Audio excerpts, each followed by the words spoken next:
Ahoy, my adventurous mortal soul. This is Venus Callida here. I gotta go on a Yeti hunt. I had some kind of a dream, mixed with some kind of a memory of my life up north. I've gotta tell you, we've gotta do this. We've gotta go on a Yeti hunt. And I'm telling you, he's out there.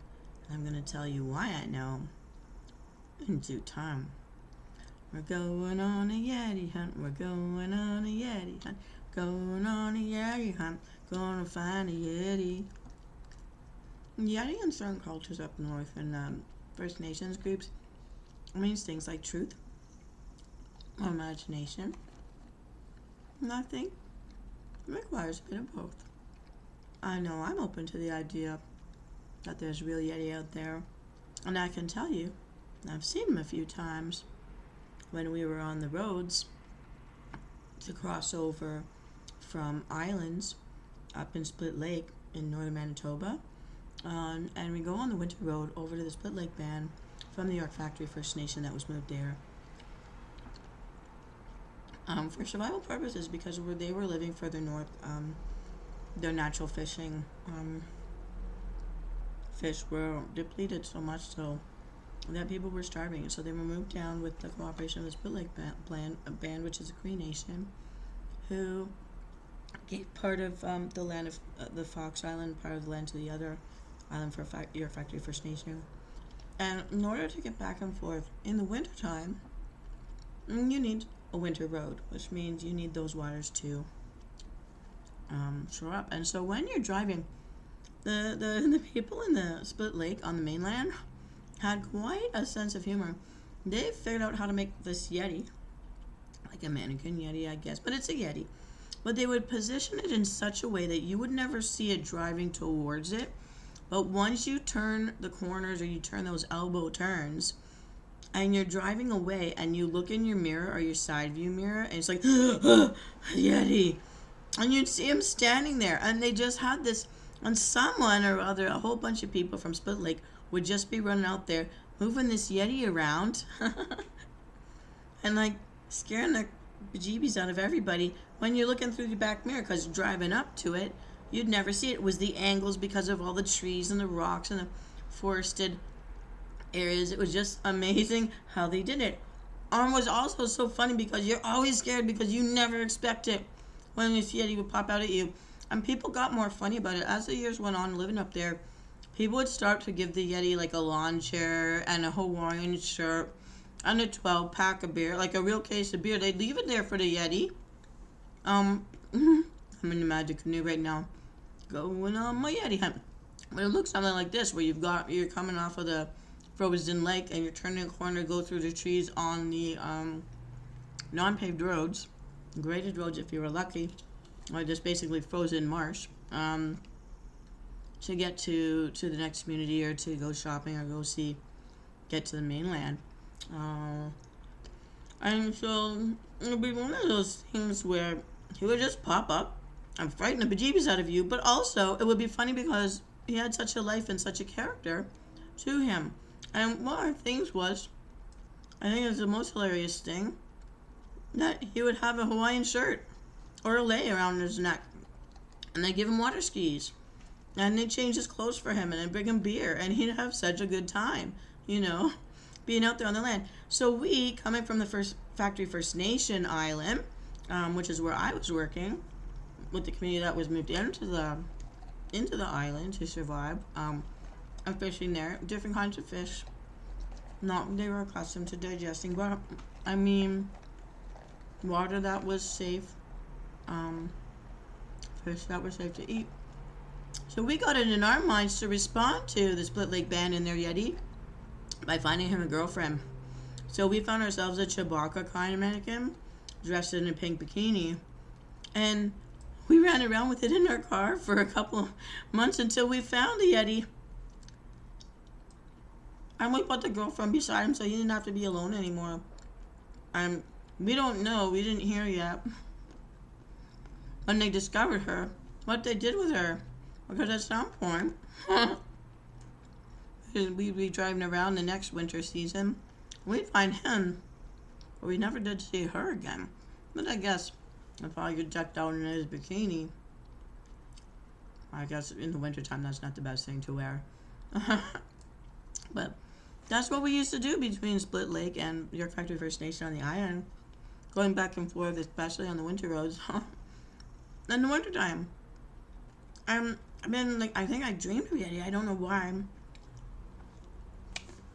So some kind of truth is going to be told, because I keep having people approach me saying someone with black hair said bad things about me just yesterday, and I'm going to come to realize something. And I know White Feather's a lady who, a First Nation lady who paints these pictures like medicine women under the moonlight, but she also paints like different scenes for the different months of the year. And I'm January moon, of course, as you know, which means the truth will be revealed to you. You will come to know the truth. I may not know the truth right away, but I always end up finding out the truth.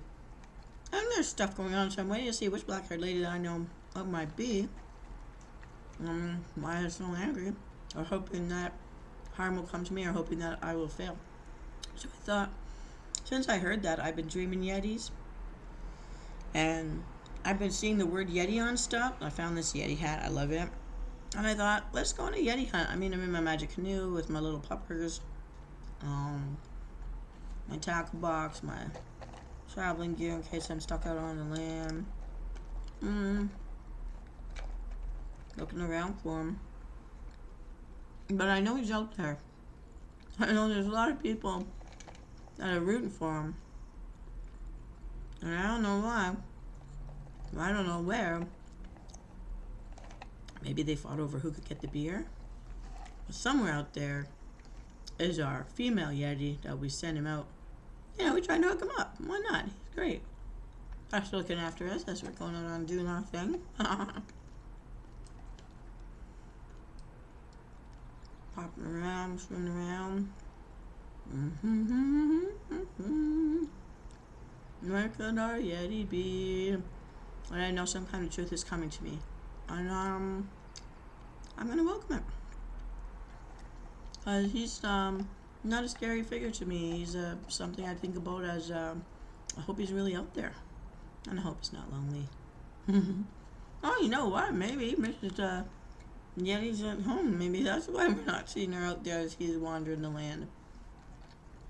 Maybe he's not catching some waves. He could be fishing. Maybe a whole bunch of baby Yetis out there we don't even know about. I like to think he's having a good time, especially this time of year when the weather's good. Get out there on the water. Get out there, wander around on the land, see what you can see. Definitely great weather for it. Hi, Yo Flame, how are you? I'm on the Yeti hunt. What are you up to today?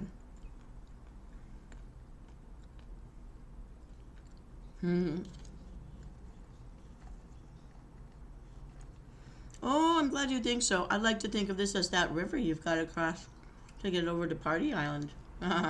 Oh, I got beached. So, basically, I'm out here looking for a Yeti. And I know he's got a girlfriend out there because we tried to hook him up. What? What? Huh? Do you see anything? I don't know. I don't see anything. Well. So yeah, I'm talking about how the Yeti represents truth and imagination, and there used to be a Yeti that would be moved around out in the forest. You never see it driving up to it. It was always put in these angles where it was hidden by trees from one direction, but as you're driving away in the other direction, when you take like an elbow bend turn, you'll see him in your window and they'll always startle you. I think it's hilarious. How are you doing today?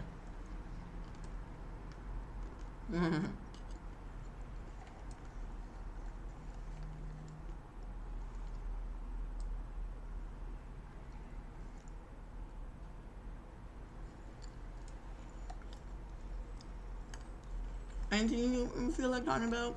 I was wandering around all day thinking it was Monday, and why are there so many kids with their parents in the stores? Why isn't everyone at work leaving me alone? And I realized, this is Sunday, isn't it?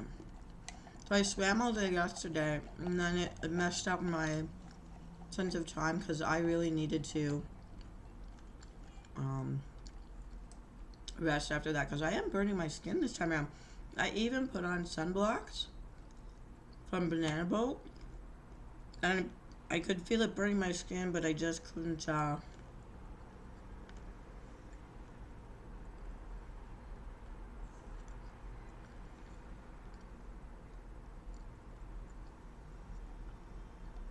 yeah, I was having fun on my Yeti hunt. I know he's out there. Definitely could be out there. Maybe he'll bring a truth of some kind. Oh, I think Flame is gone. Well, what do you think, Doggo? Should we call it a day? I call it a day. I just wanted to share with everybody my fun story of me looking for the Yeti. Ooh.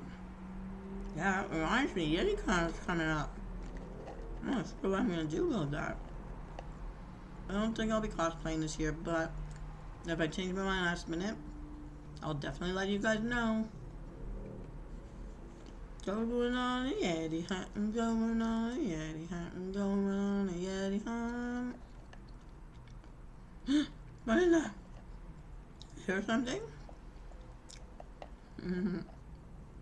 Hmm? Hmm? Oh. We got beached. Alright, everybody. I think that's it for me and the doggo. We're gonna